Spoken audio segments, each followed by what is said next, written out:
For decades, the lines moved together. If you pulled up the chart, home prices on one axis, household income on the other, it looked almost comforting, a slow, steady climb. Year after year, wages rose and housing followed. Not perfectly or smoothly, but close enough that buying a home felt like a milestone, not a gamble. Then sometime in the last 30 years, the lines split. Income kept climbing, plodding, uneven, human. Home prices took off, steep, vertical, and almost defiant. And suddenly something didn't add up. Your parents bought a house on one income. Maybe not a dream house, but a real one, a place where life happened. Today, two high earners, good jobs, solid careers, doing everything right, feel stuck refreshing Zillow, wondering how they missed the window. Was it bad timing, bad policy, or something deeper baked into the system itself? Because this doesn't just feel expensive, it feels broken. Scroll social media and you'll hear the theories. Greedy investors, broken capitalism, the Fed, the boomers, the zoning board down the street. Everyone has a villain, everyone has a hot take, and everyone seems certain that the game is rigged. But certainty is cheap. Understanding is harder. This is not an episode about doom, and it's not a rant. It's not a lecture telling you to just wait it out or stop buying lattes. This is about pulling the camera back far enough to see how housing slowly transformed from shelter into an asset, into something that now sits at the center of our financial lives. And once you understand how we got here, you can start making wiser decisions without panic, without FOMO, and without letting one market dictate the rest of your life. Because the system might be messy, but you're not powerless inside of it. Welcome to Plan to Prosper, where we exist to honor God by helping faithful servants steward their finances wisely and build wealth that endures for generations.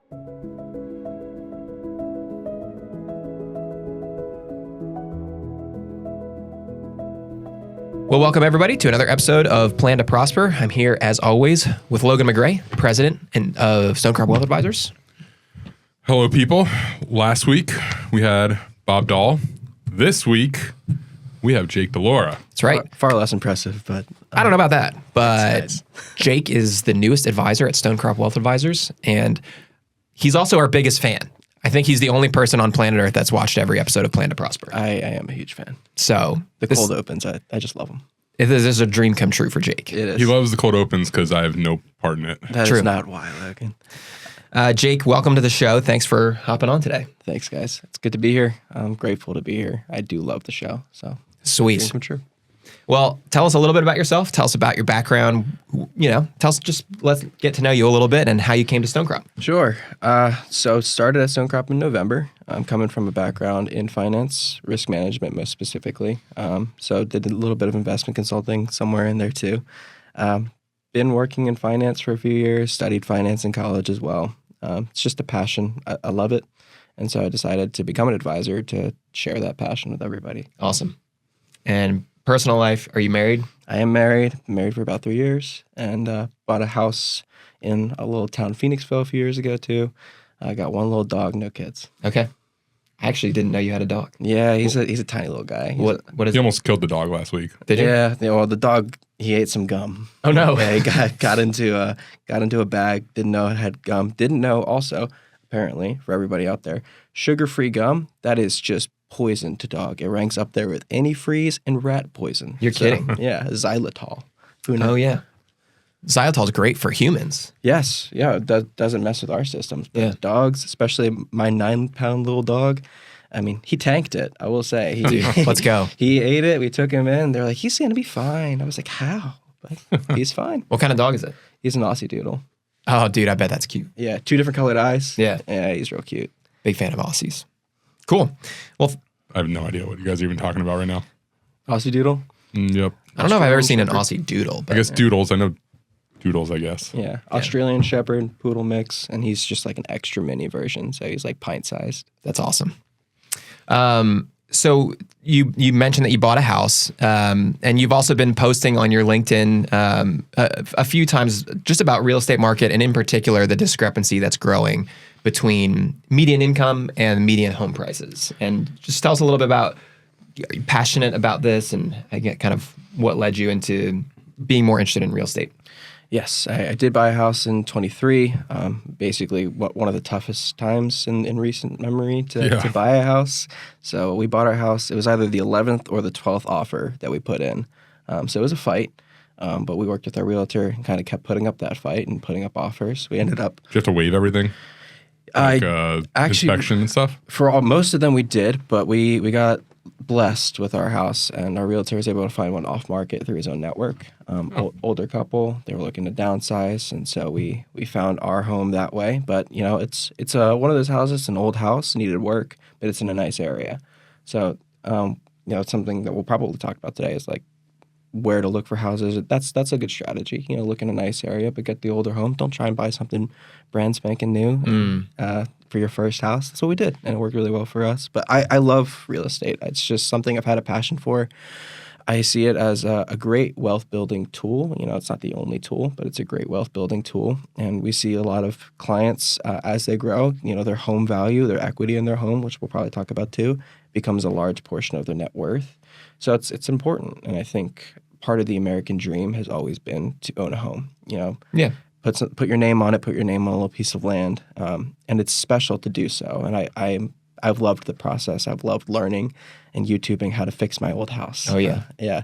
This old house on YouTube is a great YouTube channel. Been enjoying that. Nice. And Also, shout out Ducky Ryan, both of our first realtors. yes, Ducky Ryan's incredible. I'll probably ping him or something about this because he did find me that house off market, and that's the only way I was able to really get through it.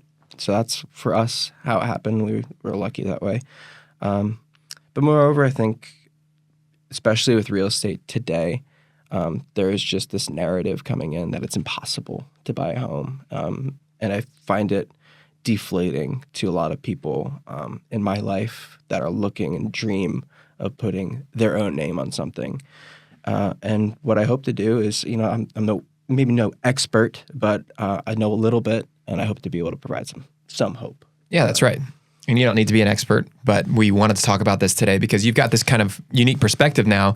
You're now a financial advisor, licensed financial advisor, Yes. and you're also a homeowner. So you have just this vested interest already in the real estate market just due to your own home that you own. But you're also, as an advisor, but also as a person, just interested in the markets in general. So you've got like the investment side of things that you're interested in the markets. You've passed level 1 of the CFA, is that correct? Yes. So the thing that Logan has, a couple letters after his name, I started down that process. It's a long, winding one. But yes, I did pass first level of the CFA. Okay. So you're interested in the markets, but not just on the investment side, but the real estate markets as well. Absolutely. And there's a lot of interesting dynamics at play with the real estate markets because it's not just the value of houses, but then interest rates are a huge factor too. And we're going to get into all that stuff. But it makes for an interesting thing to navigate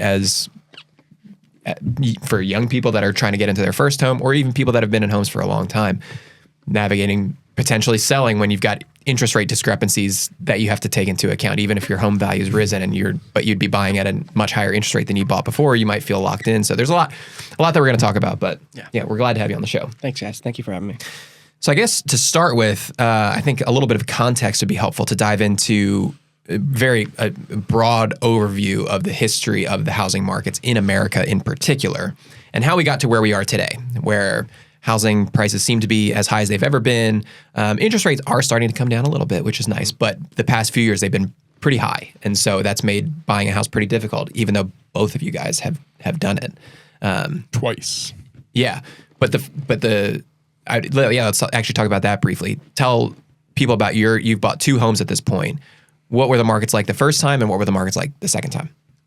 The first time felt crazy. First time kind of was crazy, but it's just gotten way crazier. I bought my first house in 2017. I didn't even see the house. Danielle, my wife, went to the house, looked at it, called me and said she liked it, and we put an offer in. What were you doing? Working. Oh. So I trusted her and we went with it and lost out at first. But then after about a week, the first buyer backed out and our realtor called us and said that the sellers would be happy to give it to us at the first offer we made. And so we went with it. And it was a small, it was like 1,500 square feet, 3-bedroom. Danielle was pregnant with our first. And so we lived in that house for 5 years. After 5 years, we'd had our third, starting to get a little small for a family of 5. So we sold at a very nice gain and we were able to get into our current house. That was quite a process because we sold. We had to rent back, but the sellers only wanted to rent it back to us for a month. So we had basically a month to find a new house. Wow. And like the last weekend possible, we ended up finding our current house. And the sellers, they were already out of the house, so they wanted a quick settlement. So our settlement was like in 3 weeks. Wow. And it was a hectic process, but it worked. Nice. Did you mention interest rates on either of those? What was that the interest like? rate on my first house was 4% even. And then in 2022, when we sold, interest rates were still like 4.5 or so. And then they just, as we were looking for new houses, they just started shooting. Yeah. Shooting up. And I remember, so we found the house that we're currently in, and we got we were talking to the mortgage broker, and they were like, okay, if you agree today, it'll be 5.5. And something happened where we had to, Danielle and I discussed, and then like 2 days went by, and we went back to the mortgage broker. We were like, we're good. And they were like, well, now it's 6.25. Oh man. We're like, what, in 2 days? That's unbelievable. Yeah. So is that what you ended up with? We paid for points. So yeah, 6.25 was with no points. We paid for points and ended up getting it down to 5.75. Wow. That is wild. What did you mention what your interest rate was? 5.99. Okay. Yeah, I think we had a point or two or something like that. Nice. Yeah. Good. Yeah. It's so you guys bought during crazy times, but you've lived to tell about it. Yes. And that's good. So let's give some context. Let's go just before the 1980s.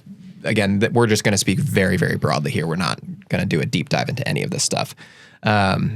But housing was more viewed as a shelter as opposed to an asset that you'd be building. It's just you needed a place to live, and you could buy a house on a pretty normal income, and that was kind of the norm in America for a long time.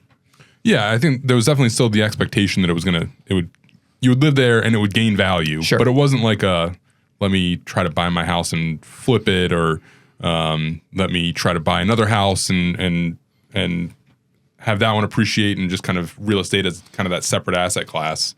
Yeah. Yeah, a lot less so. Right. But in general, we were seeing income and housing prices staying relatively close. I do still think housing was accelerating more quickly than wages were on average, but it was closer. It wasn't until after I think it was in the 80s that those two lines really started to separate increasingly. Yeah, I don't know what the assumption was at that point in time. I know now people assume that you'll stay in the same house for about 7 years before moving on. But at the time, it was more that you were buying a home to stay in it for life. You were buying your long-term home, and very different from what we do now. Yeah, for sure.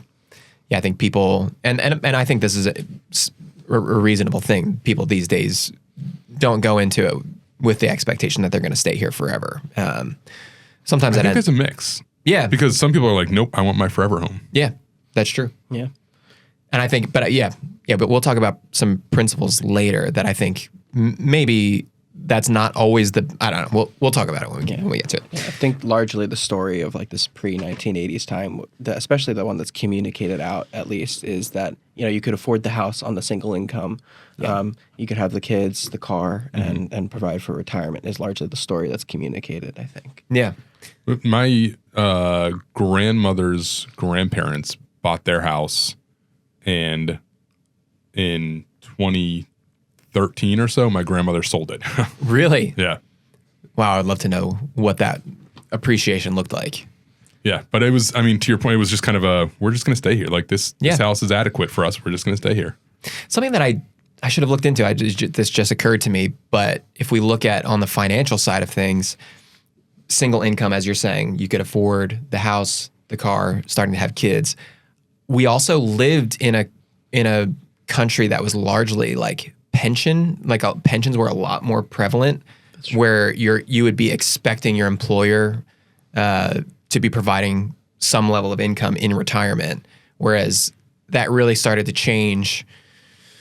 I don't know exactly when it started to change, but that your retirement was more on your shoulders with the advent of the 401k, and though your employer would still be contributing to that oftentimes, that's becoming increasingly on your responsibility to save for your retirement. Yeah, defined benefit turned into defined contribution. Right. Yeah.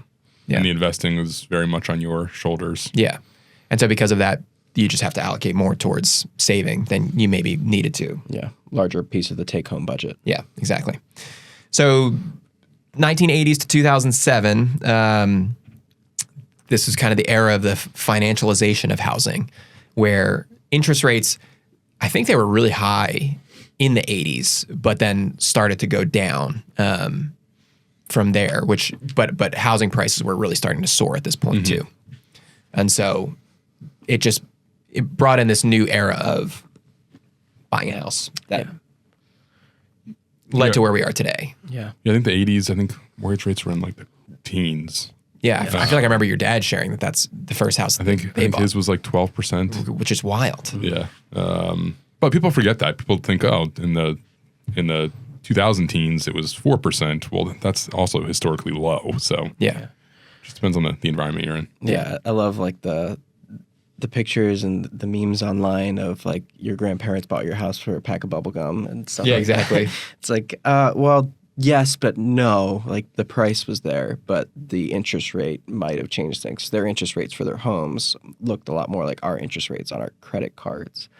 So just vast differential when you actually go to look at what did their mortgage as a percentage of their take-home pay look like. It starts to look a lot more similar to what we're used to. Yeah. From like an actual affordability perspective. Speaking of memes, I saw one that was like, in the 60s, you used to be able to buy a vast estate with a motel alongside of it, and you could have your parents live with you. And these days, that's just impossible. And then it was just a picture of like Norman Bates with his like mom in the window from Psycho. So they're pretty funny. Yeah. Very uplifting of you. Well, you know how I be. So dual income households started to become more and more the norm from the 80s on, where both spouses were working and helping to contribute to this, and because home prices were just going through the roof, so more expensive, and kind of more became the norm. To be able to afford it, you needed both spouses to work. Yeah, I did look into this a little bit. Before 1960, 20 to 25% of females worked.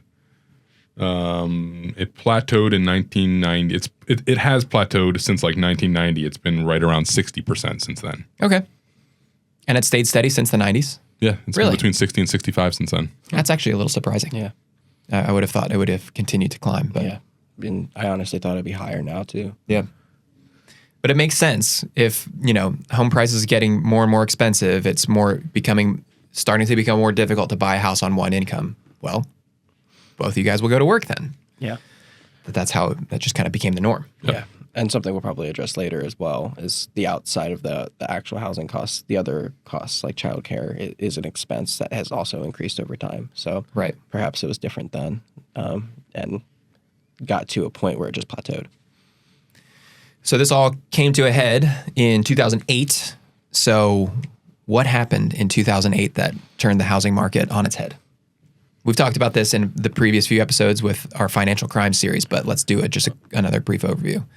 Let's just talk about leverage for a second. Like, what is leverage? Like, Logan, if I asked you to define leverage before we even get super into mortgages, just from a wide standpoint, what would you say leverage is? It's basically just utilizing debt. Yeah. Yeah.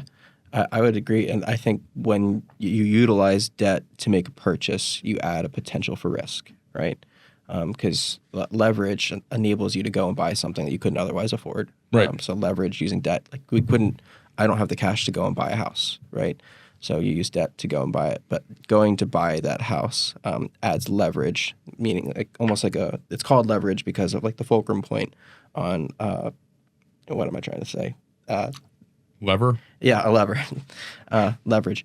So the fulcrum, it allows you to lift more, right? Yeah. You can lift more with a lever than you could otherwise. So that's the same use of leverage and debt, enable you to purchase more. What happens when leverage goes unchecked is we run into a crisis. So for a lot of this time period, we're talking about the 80s and the 2000s, you could actually buy a house nothing down, which is unlike anything I've ever heard of today, because I'm growing up in this different market where 5%, 3% for an FHA mortgage or 20% down, these are the norms. At that point in time, leverage was just unchecked. Yeah. And to your point, my first house didn't even double in price between when I bought it and sold it. But because of leverage, the check that I gave at closing to buy my first house versus the check I received at closing from selling my first house went up about fivefold. Wow. Wow. Yeah. And that check, it increases because, I mean, to make a return off of like $20,000 in cash is different than you're trying to make a return off of $200,000 with leverage, right? Yep. It's a much greater return that you'd have to make off of that 20 grand to equal a much smaller return that you could make off the 200. But losses work both ways Yep. too. And that's where debt can come in and hurt you. That's where leverage can hurt you. That's why it has risk.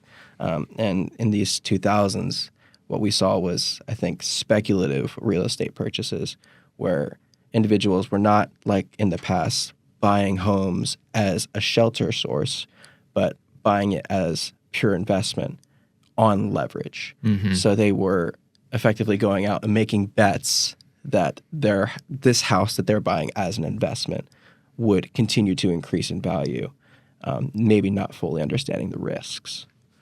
And there was a lot less regulation around making sure that you had a reliable source of income, the loan to value of the house, things like that. There was just a lot less regulation there. Yeah, and the expectation, as you mentioned, was that the housing market would only continue to go up. Worst case scenario, it would just plateau. Yeah.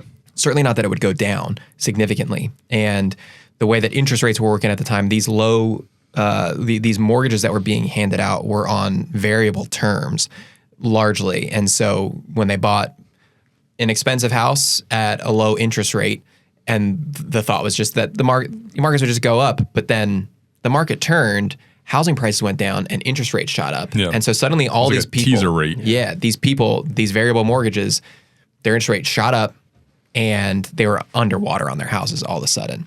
And then obviously there was the securities-backed mortgages, mortgage-backed securities that were created just an incredible downturn in the overall markets, not just in the housing markets, but in investment markets as well.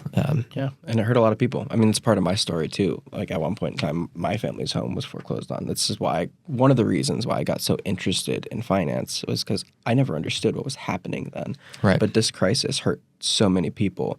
And I think it's just because many don't have a firm understanding of risk. That was interest rate risk that you were just posing. Not knowing the difference between a fixed and a variable rate is another form of risk that was maybe not communicated well, or people were taking these risks and not fully understanding them. When we talk to clients, we're helping them build towards retirement, allowing them to take checked, understood market risk in their investments. That's the way that they can grow towards retirement. So taking risk isn't necessarily a bad thing, but you need to know what it is and the risks of that risk. Like what could happen? Could this go belly up? Yeah, and an adjustable rate mortgage can make sense in certain situations. So that's not all bad, but people need to understand the risks that they're getting into when they get into that kind of when they incur that kind of debt. Yeah. Over under on me saying risk 50 times today. Yeah, that'd be a good one. What happened after 2008? What changed in the housing markets? Dodd-Frank, so a lot more transparency. There were more qualifications for mortgages. You needed to have a reliable job, reliable source of income to Go figure. pay the debt. Yeah. The job had to exist. I think there were adjustments on how much loan you could take out compared to the value of the house. Things like that. Loan to value, LTV, DTI, debt to income. Yeah. These are coming from a regulatory background. So I started my career at the FDIC, going bank to bank to bank, reviewing these loans for people with their houses, reviewing loans for commercial loans. What we would look at are these things that were established in Dodd-Frank. We're looking at tax returns for individuals. That's something you have to provide when you want to get a mortgage. Why? Because you're borrowing somebody else's money and going to purchase an asset with it.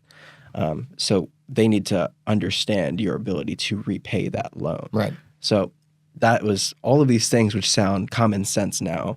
well, at the time, maybe wasn't so common in its sense. Yeah.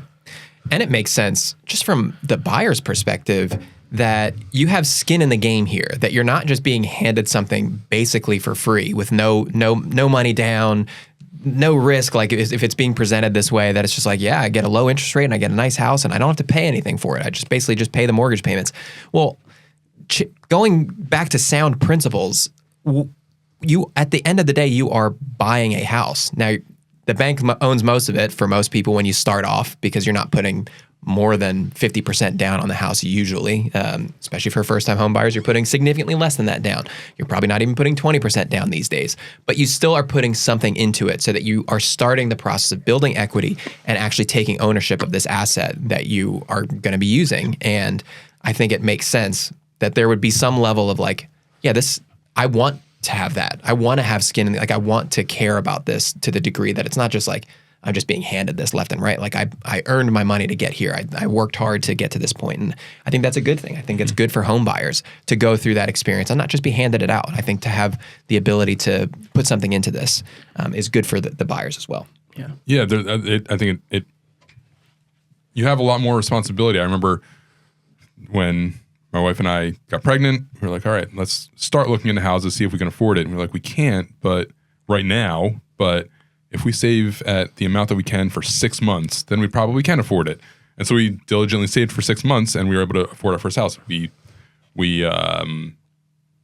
5% down, and we utilized the first-time home buyer you can pull out of your IRA loophole. But it provided us with responsibility of, we actually have to put money into this. It reminds me that like the student loan thing, like when it was presented a few years ago by a president to forgive all student loans, this maybe sounded nice in theory to people that were swimming in student loan debt, but that's something that they should, I think it's good to take responsibility for the debts you take out. Yeah. And I think it's maybe a slap in the face to people that did pay off all their student loans and took the time and diligently paid that off month after month after month and then finally got debt free. Like, but by the way, we're just going to forgive all these now. That doesn't seem fair to the people that worked really hard to make sure they paid theirs off. And I know there's other programs out there for public student loan forgiveness and things like that, but in general, I think it's good for us as people to take responsibility for the things that we've done and the debts. The decisions that we make, To not just, like, we don't want just get out of jail free cards when because of I don't even know if you would consider it a mistake that you've made, but just the things that you've decided to do. You decided to go to college and get that degree because it would help you out in your career. And I think it's good to take responsibility for that kind of thing. Same thing with the house. Mm-hmm. You want to get out of jail free in Monopoly, though. Yeah, that is nice. Shout out to the best board game ever. Is it? Oh, best board game, yeah. It's been a long time since I played it. Takes a long time to get through it, but I think Catan is coming for Monopoly. Whoa. My heart. We got a Catan guy over here. I love Catan. Let's go. Yeah, but my family calls me that annoying brother-in-law that is always trying to play the complicated game. Let's go. Married into a card game family, and I was a board game family, so I'm always trying to overcomplicate it now. Yes. That would be a fun episode where we just play Catan for an hour. And we would lose all of our viewers. Probably. I've actually never played. You never played Catan? No. Oh, this sounds like a game night. All right. I'm in. Okay, so 2008 happens, then we start getting some more stricter standards for buying a house. From about 2010 to 2022, we had lower interest rates. Rates were like 0. Yeah.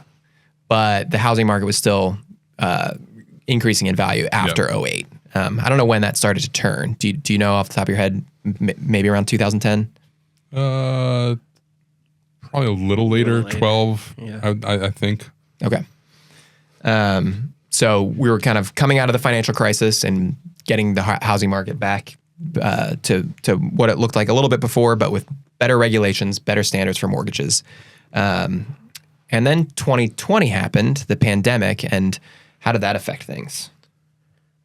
Oh boy. Well, we already had like low rates historically, and then we also were entering into a supply crunch. So there was not as many homes being built during this period as perhaps there should have been to match the population growth. For example, my generation coming up to want to have home ownership. So just significant underbuilding during this period of time leading into 2020 led to a supply crunch right at or near 2020. So we have low interest rates, a supply crunch, and then a pandemic locking everybody inside. It's kind of setting the stage. Yeah. Creating offices in your house. Just having nowhere to go. Yeah, those kind of things. People just sitting at home scrolling Zillow. Right. Yeah, that was like a big thing. I remember those early days. I think that was when I first even discovered Zillow for myself, that it was just like a thing to do. Is just scroll Zillow and do like basically like use it as a social media platform of some degree where you're just like dreaming of houses to buy. But I think competition was rising too. Like institutional investors were coming in and buying houses as investments to turn into rentals, which made it difficult for people that were trying to buy a house for themselves to live in, because there was a growing market for people using investments or using properties as investments. Well, and then at some point, I can't remember, I think it was summer in the fall, I was talking to a mortgage broker the other day, said at some point in 2020, they just froze the mortgage program because they couldn't keep up with all of the volume. Yeah. Uh-huh. Yeah. So then after that, we had a weird season from 2020 on to today of heavy inflation and the Fed adjusting interest rates, which affected mortgage rates and all these things that led to the rates that we're kind of seeing today, which climbed up from being very low. People were buying houses 2020 with 2-3% mortgages, yeah. and now they're up. They were up as high as 7 at one point. Mm-hmm. They've steadied a little bit, around 6 now, I think. But interest rates have climbed while the housing market continued to climb. So it made it increasingly difficult in the past 5 years or so to buy a house because the prices were just going through the roof and interest rates were getting higher and higher. And so your mortgage payment suddenly went from a reasonable thing that you could expect to being pretty pricey for your average first-time home buyer. Yeah, as a percentage of your take-home income. Yeah. Right. Yeah. Yeah. Yeah, I think too the pandemic, I mean, that was when rates like literally went to zero to help stimulate the economy more. Right. So that pandemic, I think it just hastened the problem coming sooner because we already had this kind of trend of lower rates. If you look at a chart, you see rates coming down, down, down, down. And then you see the pandemic, there's a weird spike and now we're then suddenly zero. And then you see 2022, it just shoot back up. Right. So we kind of reached this point where first-time home buyers or people that have yet to buy a house and want to become a homeowner feel potentially like they missed it. Like if you didn't buy a house before 2020 or before 2022 when those interest rates really started to climb, you're late to the party and this dream might become impossible. But you guys are both proof that that's not, you weren't a first-time home buyer in 2022, but you were in 2023. And so it's not an impossibility. It does require probably more discipline than it would have in other eras. But I think what we want to glean from the rest of today's episode is how do we navigate this now? How does somebody how do you buy a house in 2026 as a first-time home buyer and be reasonable about it and not be underwater with your house? Because the last thing you want to be is house rich and cash poor. We've talked about this on the podcast before. It's a really bad spot to be in where your mortgage payment is taking home a significant amount of your pay, where you have very little left over for everything else. What if your furnace goes? Something like that, yeah. Yeah. I love telling the story. My first 6 months of owning a home, hot water went out, furnace went out, leak in the roof. I had a problem with my basement door, so water was kind of coming into the basement door. And we had no AC, so I was like, well, we'll put an AC because it's also, we had no heat when the furnace went out. And so it's like AC/heat. So just like the first 6 months a year, just tens of thousands of dollars in work to do to the house. But I had prepared well. We had enough set aside that, we put the down payment down, but we knew we're buying an old house. We had an inspection done as we were able to. If you don't know like housing, if you don't know real estate, bring somebody with you who does when you actually go to look at the house. It's still a competitive market. You might still have multiple offers. Your decision to waive, it's a lot of risk, but you have to know the risks that you're taking is a thing that we're talking about a lot today.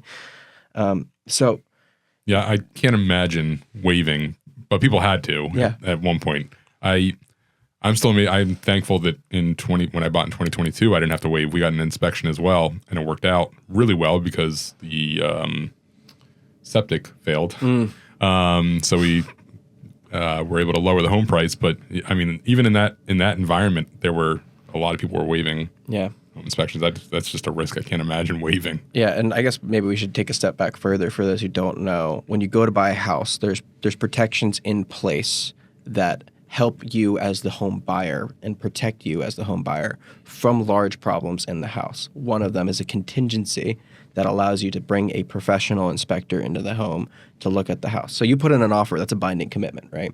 So putting in an offer saying, I want to buy this home, it's a binding commitment. It's a very emotional decision. It's a very mathematical, financial decision. It's a big decision, one of the biggest decisions you'll ever make. There's reasons then, and you can then see why too, why there's these types of contingencies in place. There's that contingency, and to waive it is to say, I'm not going to take the typical inspection, which is a choice that you can make, but one that involves a lot of risk. If something goes wrong in the house, which happens, especially if you're buying an older house. Well, you just waived your right to say, I'm taking my offer off the table because there's something wrong with the house. That's what waiving is. Another one is a mortgage contingency. People who have cash offers, who don't need a mortgage, they don't need the mortgage contingency. Everybody else does. So in order to actually borrow money to buy a house, that there's another contingency. And there's more that protect you as the buyer. There's a lot of buyer protections in mortgages. Yeah. So we referenced we did an episode a little while back where we talked about major purchases. We talked about houses, cars, and like student loan principles. Yeah. And so go back and listen to that episode, but we'll briefly touch on some of these principles that we outlined in that episode, specifically as it relates to buying a house, that we think are sound principles, even in today's markets, for how to navigate this well and protect yourself beyond the contingencies that you're talking about. You should have your own contingencies in your own mind of not stretching your budget so far because you see that perfect house that has suddenly gone outside of the amount that you were thinking for yourself. Yeah. You should be sticking to sound principles when you buy a house so that you don't end up in that spot where you're house rich and cash poor. And so one of the things that we talk about is how much is your monthly mortgage payment? All in with, if you're not putting 20% down, you got to take into account that you now have mortgage insurance. If you've got property taxes that will probably be in the form of an escrow payment, things like that. So all in your monthly mortgage payment. Homeowner's insurance. Yeah. Exactly. We want to keep that in a certain range to make sure that we're in a healthy spot financially. Yeah. And if you start stretching it outside of that range, going above it and above, because what's 1% more here? What's 1% more? What's 1% more? And you just keep stretching that because you found this great house. Well, suddenly you're going to be in a tough situation. And if the furnace goes out, you could be in a bad spot. So freeze. Yeah. Yeah. And I can speak from my own experience. Like I just did not have a ton of knowledge going into this world, buying my first house. And your principal and interest on your mortgage is fixed if you get a fixed mortgage. So that payment does not change. But taxes change every year, and insurance changes every year, particularly in this era that we're talking about. They've changed a lot in our area, and also just insurance costs have increased a lot. So your mortgage payment that you send, you think it's going to be a fixed price like your rent. It isn't. Your principal and interest is, but those other parts, the real estate taxes, your homeowner's insurance, they increase.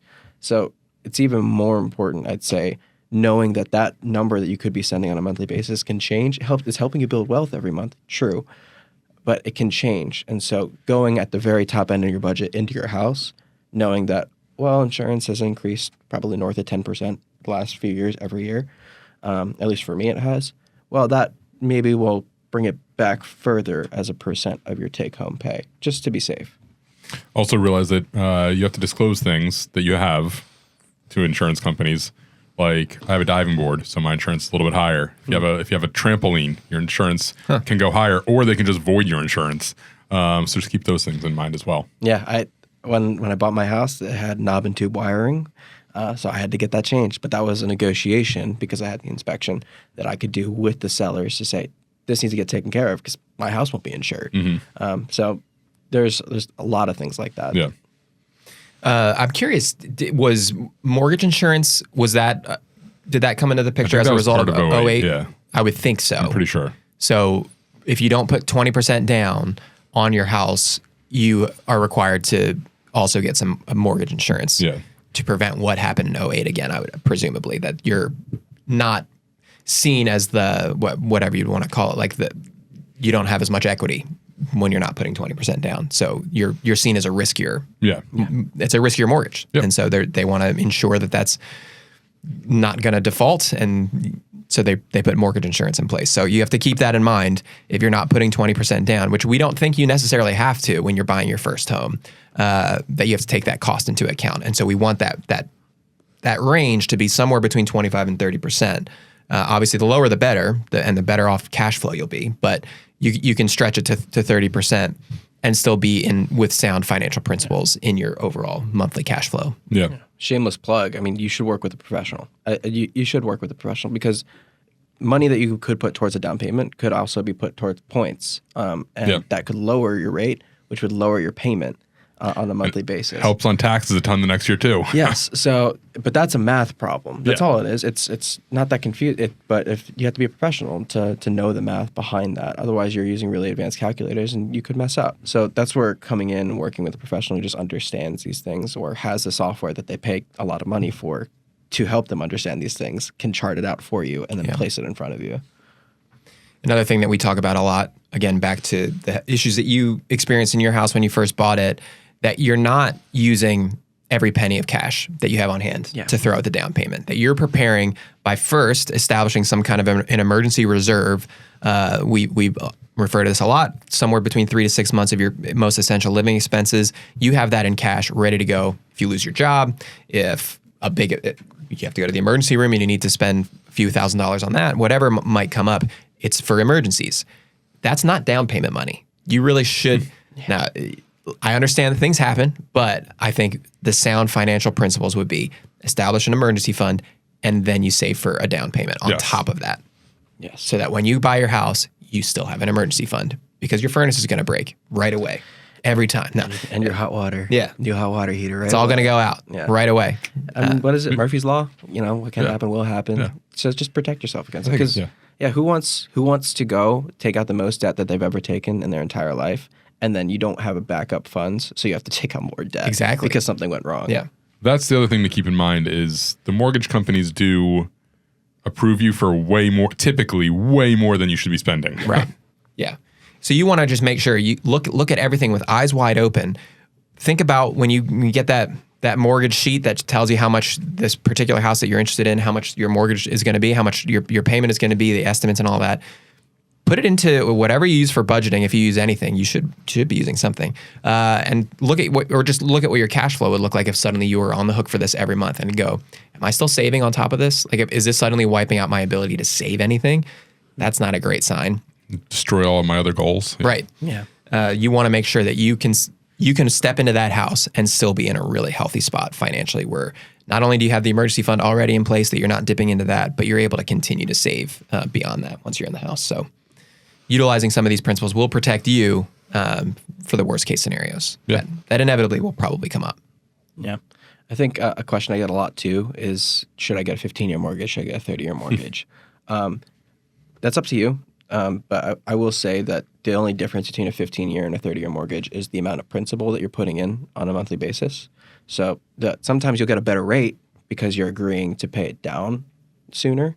But all that you're actually doing when you go from a 30-year to a 15-year is you're saying, I'm going to pay back more chunks of the principal of my home, not the loan, on a monthly basis than I would otherwise. So if you go for the 30-year, you can turn that into a 15-year. Right. By paying more principal. So you just overpay your mortgage payment.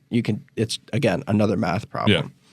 Yeah. 100% agree. I think that's typically the better way to go. Just don't tell Rave Damsey that. We talked about this a little bit about the new 50-year mortgage proposal.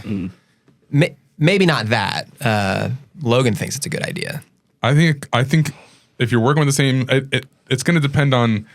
I mean, if the interest rate on the 50-year is like 2 percentage points higher, then probably not. Yeah.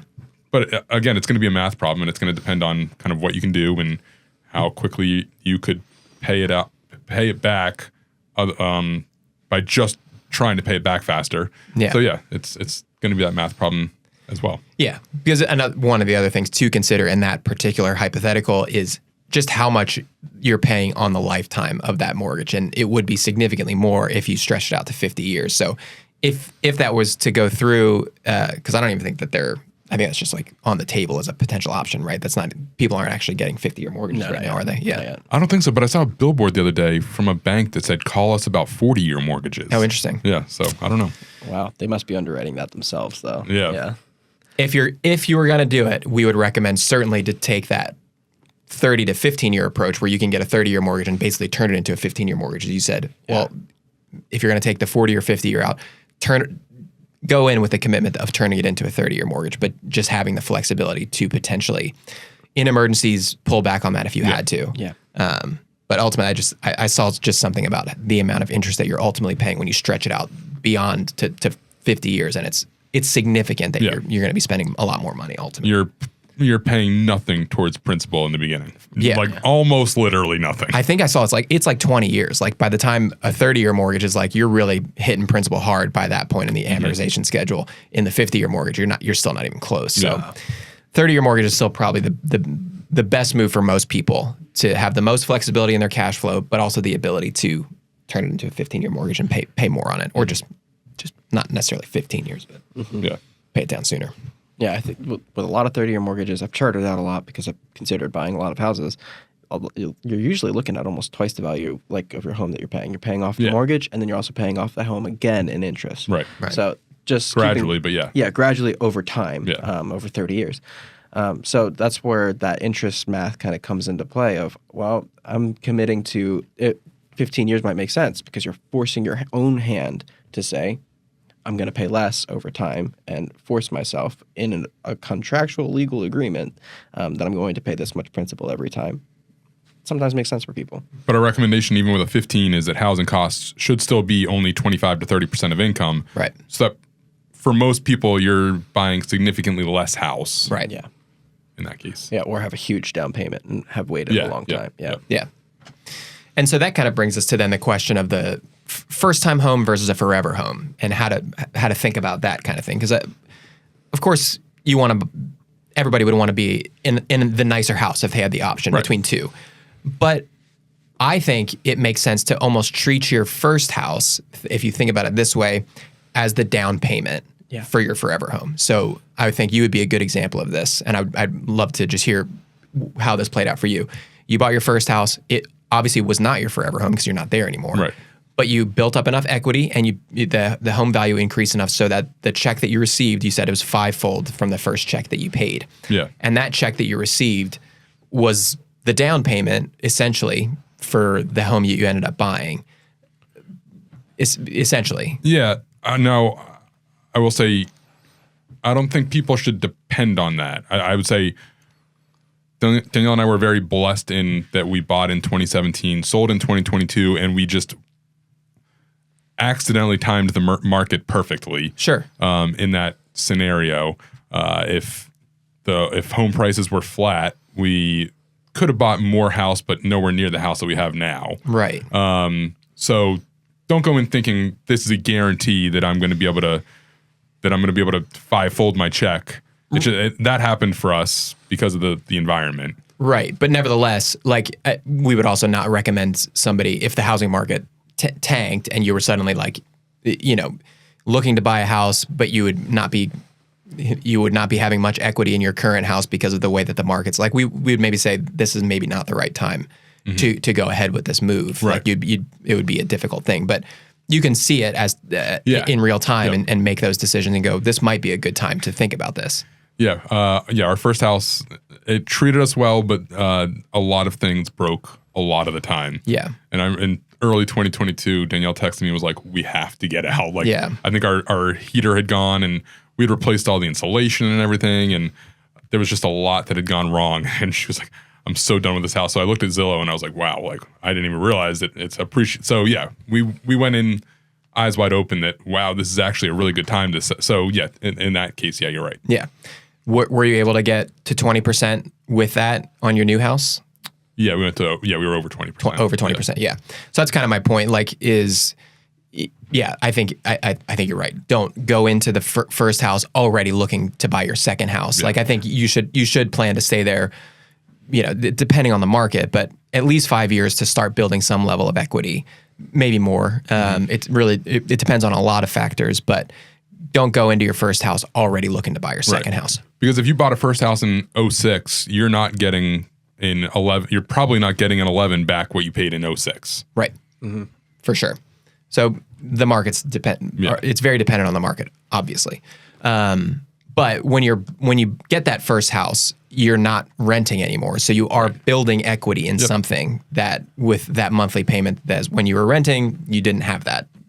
So you do have this ability. You have an asset that you're holding that you will have the ability to sell. Even when the markets do go down, you still have an asset. It's just not worth as much. So it's something to consider. But I think people potentially make mistakes when they just are trying to get into that forever home right away.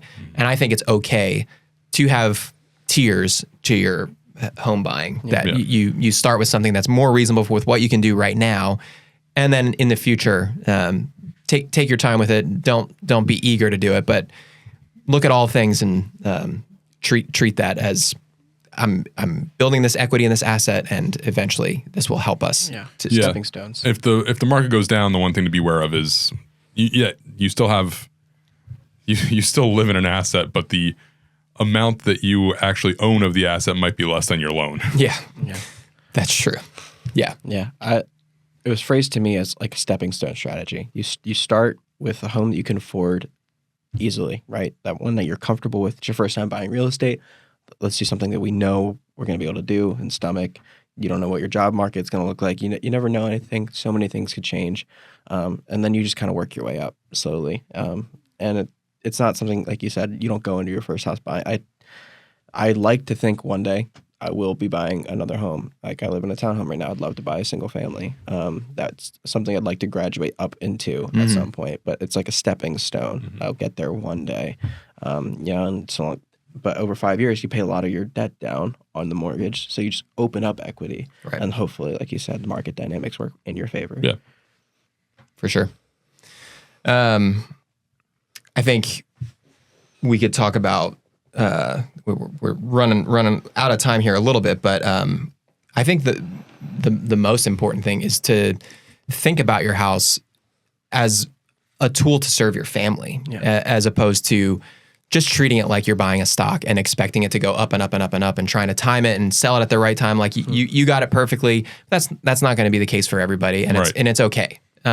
This is the place where your family lives and the place where you have dinner every night with your wife and your kids. And that's what the purpose of this is. It's a really great wealth building tool as a part of your overall portfolio, but it should just be a part of it. It should be a part of a bigger picture of what you're trying to build financially in your life.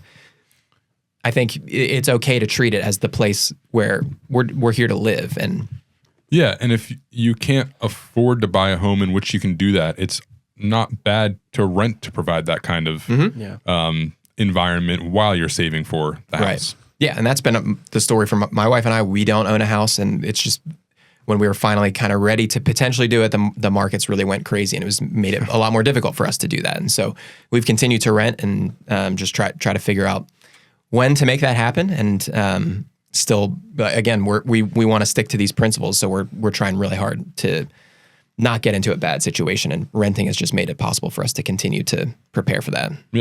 And there's nothing wrong with that, because you have to live somewhere. Right. Yeah. Planning for peace is priority number one. Because I bought that house in 23, and then that mortgage went up real quick, almost leaving outside of our parameters as my percentage of take home pay. And so there was just that period of time where I was just stressed, always, because there's just not enough gap. You don't have enough to get your savings goals under wraps. You don't have enough to feel that peace at home. So over time, I've been able to figure that out through escrow and insurance and just shopping rates.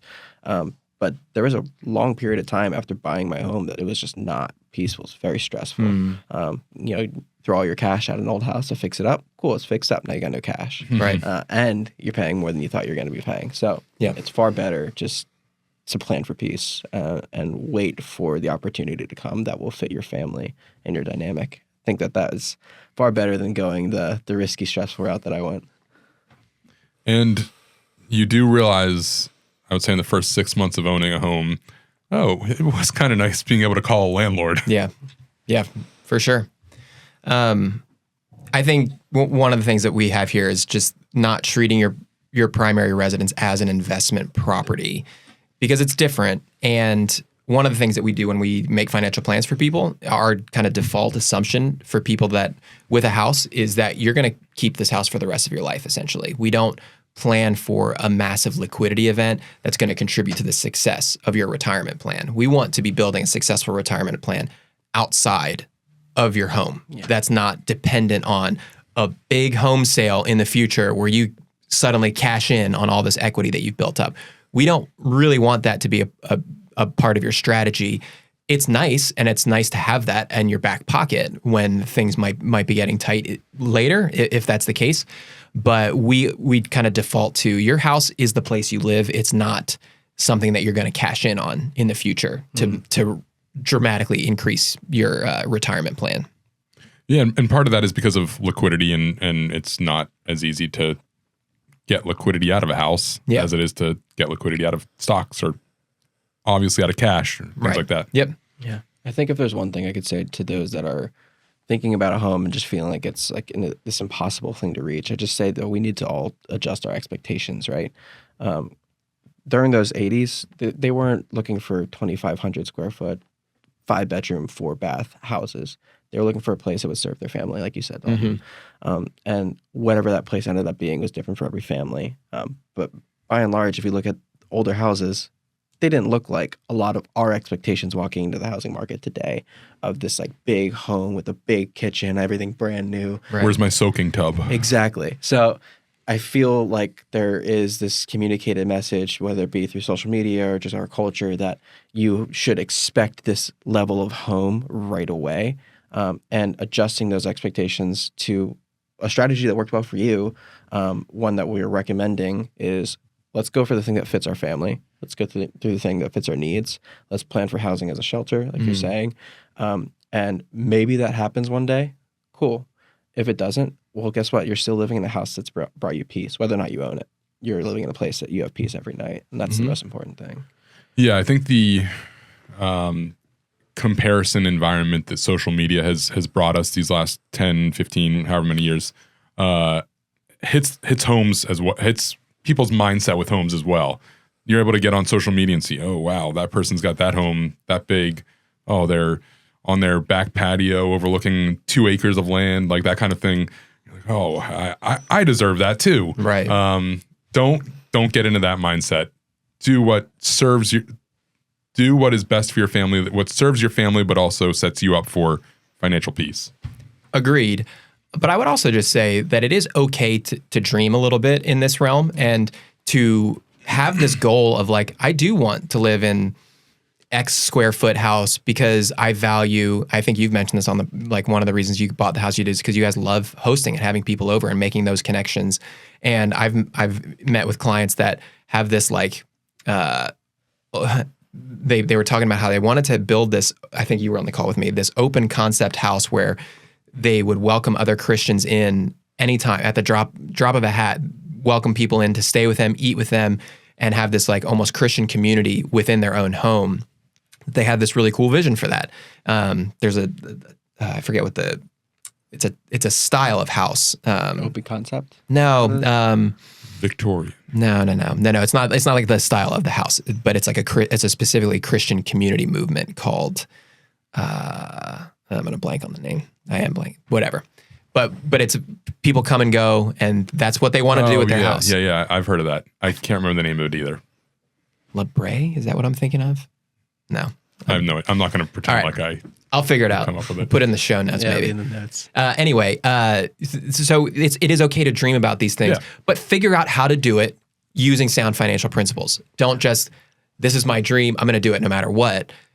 Get after it and figure out, well, maybe I need to make more money. Maybe I need to cut back on expenses. Maybe I need to do X, and just, you got to get creative with it. But I think it's okay to shoot for the moon a little bit, but stay within the principles that will keep you grounded and make a good decision. Yeah. I remember, I can't remember if I met these people or it was friends of friends, but a couple bought like a $5 million house in Villanova. And they had acres and just ridiculous square footage. But I think it was like a month in the summer, they would have tons of kids and run like a Christian camp in their home. And so, they bought a ridiculous house, but that's what they felt they were called to do with it. Yeah. I remember growing up and going to some friends' houses that had their parents made good money and they had really nice houses. And it was like a blessing to me as a kid to go into those houses and just play for a few hours because I was just like, oh, this is really cool. I didn't want to live there because I wanted to be with my family in the house that we had, but I liked going there for a few hours and hanging out. And it was like a little blessing that those parents probably don't even realize. But it was, my friend would have a birthday party at his house and I'd be like, I really like hanging out here. This is blessing me for a couple of hours. And I think that's not nothing. Yeah. I think that's a dream of mine too. At some point I'd like to, something my wife and I are already working on doing is trying to host more. We're trying to host one time a month in our home and use the home that it's been a blessing to be more of a blessing, right? I think those vibes are great. Aligning them with a purpose, even better. Aligning the vibes, the purpose, and the numbers. Perfect. Yeah. Let's go. Yeah. And also, shameless plug, I listened to the major purchases episode and I loved it. Absolutely incredible. I think it walks through so many great rules of thumb for like how to think about these things so you can get those vibes, those purposes, and the numbers and bring it all into one. I just love the episode. Thanks. Yeah. Well, that's pretty much all the time we have for today. So thank you, Jake, for joining us today. It was really good to have you. Yeah. Went quick. Yeah, Wow. sure did. Yeah, it always does. I'm always amazed when I look over at the timer. Yeah. So we'll have to have you on again soon and talk more stuff. But thank you all to listening. And we hope you tune in again next week. Hopefully Dalton can talk a little better next week. What do you mean? Thank you all to listening. Is that a sentence? Thank you all. I did not catch that. I thought I said thank you all for listening, but whatever. Logan just likes to roast me. That's fine. Yeah. Little chirps. I can take it. It's all in love. Yeah, whatever. Thanks for listening. Tune in again, and God bless. God bless. God bless. Investment advisory services offered through Stonecrop Wealth Advisors, LLC, a registered investment advisor with the U.S. Securities and Exchange Commission. This material is intended for informational purposes only.